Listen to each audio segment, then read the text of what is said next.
Hey everybody, what's going on? And welcome to GNR Central. And I want to talk about the movie that came out yesterday on Netflix. That was the Motley Crue biopic, The Dirt. And I think, like a lot of Guns N' Roses fans, I was wondering, okay, when the movie comes out, is there really going to be any reference to Guns N' Roses? Because, of course, Motley Crue toured with Guns N' Roses in late 1987 when Guns opened for the band, when Motley was promoting Girls, Girls, Girls. And then, of course, in Slash's book, there's the whole stories about him doing drugs with Nikki Sixx along with Steven Adler. And then, of course, 4 years later, there was the whole Vince Neil and Axl Rose feud where Vince and Axl got into war of the words in the press, and they basically wanted to fight each other. And that's what I want to talk about. So let's talk a bit about the Guns N' Roses references in the movie, and then we can talk about, my opinion of the film, and I'd love to hear your guys' opinion of the film as well. Now, there's a couple references to Guns N' Roses, or at least things that Guns N' Roses fans may be familiar with, and probably the first thing you're going to notice right away if you're a hardcore Guns N' Roses fan and an Izzy Stradlin fan is that at the beginning of the movie, before the band forms, you see Tommy Lee at his home as a kid, or more as like a teenager, and he's hanging out in his bedroom, and he's got all these music posters, and one of the bands that is on the poster, and he mentions specifically by name, is the band London, and that was a band that Nikki Sixx played in, but it was also a band that Izzy Stradlin was briefly a member of as well.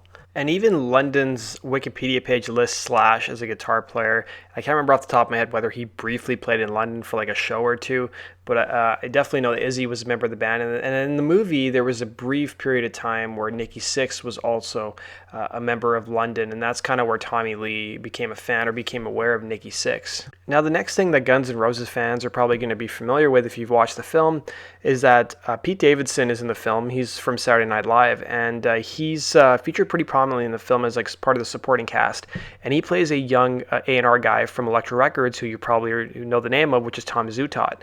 Now, this was years before Tom Zutaut discovered Guns N' Roses when he worked for Geffen. But at this point in the film, at this point in his career, he's working for Elektra Records. He hasn't signed any bands, and he's kind of under pressure from his boss to find the next big band, which turns out to be Motley Crue. So you see him like trying to enter the club and trying to get in, and then he goes and talks to the guys and is able to actually convince them to sign with Elektra Records. And then as the film goes on, there's a lot of tension between the record label and Motley Crue over control of their music. Now, the next reference you guys are probably going to notice is that Doc McGhee, who was Motley Crue's manager during that tumultuous time in their career from like when they first started to around the late 80s, is on the road with them. He's having to deal with all their antics and stuff. And Doc McGhee, for a short period of time, managed Guns N' Roses back in like 2011. And it's kind of a funny story what happened with Doc McGhee and Guns N' Roses. And here's a picture of Doc McGhee with Axl Rose and the legendary DJ Ashba.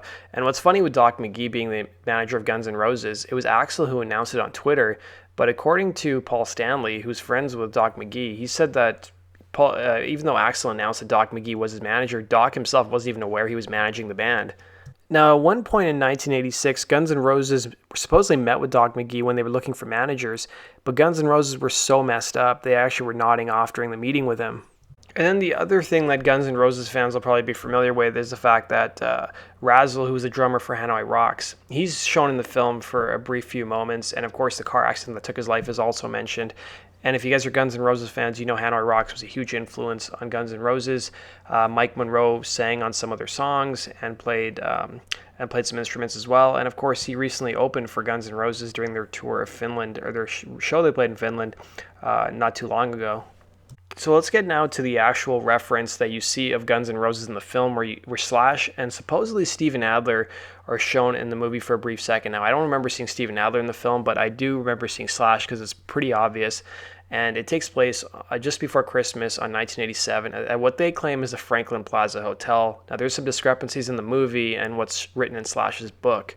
Now, in the movie, they are basically focusing on Nikki Sixx's slide into heroin addiction, and they basically show you this location, and as the camera moves, you see all these people in this hotel, and the guy sitting on the couch, they don't say it explicitly, but it's pretty well indicated that it's Slash from Guns N' Roses. So this is one of the few brief moments you see of Slash in the film, and he's and according to his book, he wasn't doing any heroin. He was apparently passed out drunk, and Nikki Sixx had wandered into his apartment. And I'll talk a little bit more about that in a bit. But it was kind of weird seeing Slash in the film. It kind of reminds me of the guy who dresses up as Slash for Halloween. And I always thought that Slash just wore leather pants throughout this like whole period of Guns N' Roses in his life. Now, if you guys have read Slash's book, he seems to tell a bit of a different story, or at least some of the facts are a little bit different in his book. So in the movie, they talk about the Franklin Plaza Hotel as where the event took place. But in his book, Slash says it took place in his apartment, which just happens to be called the Franklin Apartments. Now, the story that Slash tells in his book is a bit different in terms of where the event took place. So in the movie, they say it takes place at the Franklin Hotel, but according to Slash's book, it takes place in the Franklin Apartments. Now, according to Slash's book, he says, Steven, Sally, and I caroused extensively every single night. One time we went to the Cat House, which was relocated to Highland and Melrose. And that night we ran into the infamous Mark Mansfield as well as Nikki Sixx. Now, Slash goes on to say he was on an anti-heroin kick at the time, and he wasn't interested in doing any. But Mark had some junk, and he, Steve, and Nikki wanted to get high, and I wasn't privy. They basically left to head back to Steven's place to do it. Later on, Sally and I went home. We had a few more drinks in our room, and I passed out. Sally stayed up. I think she was very aware of the scene going on in Steven's unit. I don't know the series of events because I wasn't there, but those guys had done their shit, and at some point Nikki wandered into my place. Apparently he had done one too many shots because he'd OD'd in my apartment. Sally tried to wake me up when she found Nikki in a heap in a corner. I was so drunk and tired she had to pull me into the shower to bring me around, and that hardly worked because I got belligerent and thrashed about and broke the glass shower door. Meanwhile, the paramedics were hoisting Nikki out of the bedroom. Stephen was there too, all high, of course, and thank God for Sally because she was the one who called 911, and Nikki might not be here otherwise. A few hours later, Christine, who was Doc McGee's assistant, came by to pick up Nikki's stuff. We found out that she had gone to Cedars-Sinai. Nikki had gone to Cedars-Sinai to be revived, and then he checked himself out a few hours later. And then he went home and did more smack, and it was immortalized in the song Kickstart My Heart. In any case, if looks could kill, Christine would have done me in. She treated me as if Nikki's overdose was my fault, as if it had been my junk, my idea, as if I'd forced it on him. And Christine was someone who usually was nice to me, but she was now sending me full-on daggers, and I'd never spoken to her again. And the last reference that us Guns N' Roses fans may be familiar with comes towards the tail end of the film when Nikki Sixx is basically deciding to get off of heroin, and they start playing the Johnny Thunder song "You Can't Put Your Arms Around a Memory," which was covered by Duff McKagan on the Spaghetti Incident, I should say. And that's a song that he played all the instruments on because Slash revealed in various interviews over the years that even though Guns had some familiarity with Johnny Thunders, they were not a fan of himself. At least he wasn't a fan of Johnny Thunders because he thought he was kind of an asshole. Now, sadly, there's no reference to Axl or that 1991 feud between Vince Neil and Axl. And I just want to talk a little bit about my impressions of the film. So I think I told you guys when I saw the trailer, I was like, I don't know about this movie. Just because, rock and roll biopics generally don't turn out to be very good. But I have to say the last year has been seems like that's a new trend in Hollywood. It's all about rock and roll biopics. We had the Queen biopic for Freddie Mercury come out last year, which I was pleasantly surprised with. I thought it was a good movie, and it was probably one of the better movies I saw last year. And then, of course, we have The Dirt, and then we've also got the Elton John one, Rocket Man, coming out later this year as well. And I'm sure there'll be more biopics made. And I gotta say, I was pleasantly surprised by The Dirt. I thought I was gonna really not enjoy the movie, but I enjoyed it quite a bit. It's about an hour and a half in length, or an hour and 35 minutes. And I never read the original book that came out in 2001 from Neil Strauss and the band. But, I think it was a pretty well-told story. I thought it was kind of weird when the director of the Jackass movies was chosen as the director of The Dirt. I thought that was kind of an odd choice, but it seems like it worked pretty well. The one thing that I don't like about movies that are, based off of books is that everything has to be compressed into an hour and a half or 2-hour time window. So the majority of the movie really focuses on those early years in the 80s.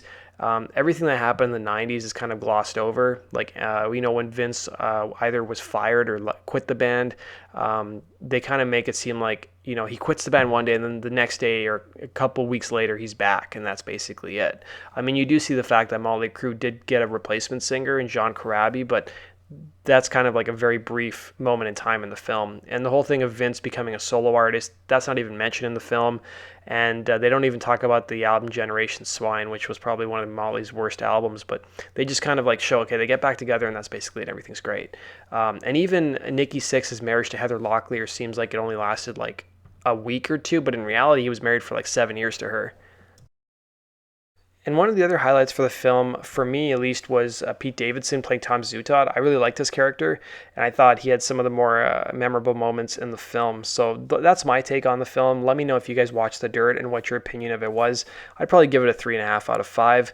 Let me know your comments down below, guys. Hit the like button and be sure to subscribe if you love Guns N' Roses as much as I do. Take care. Hey, this is Dizzy Reed from Guns N' Roses, and you're watching GNR Central. Yeah!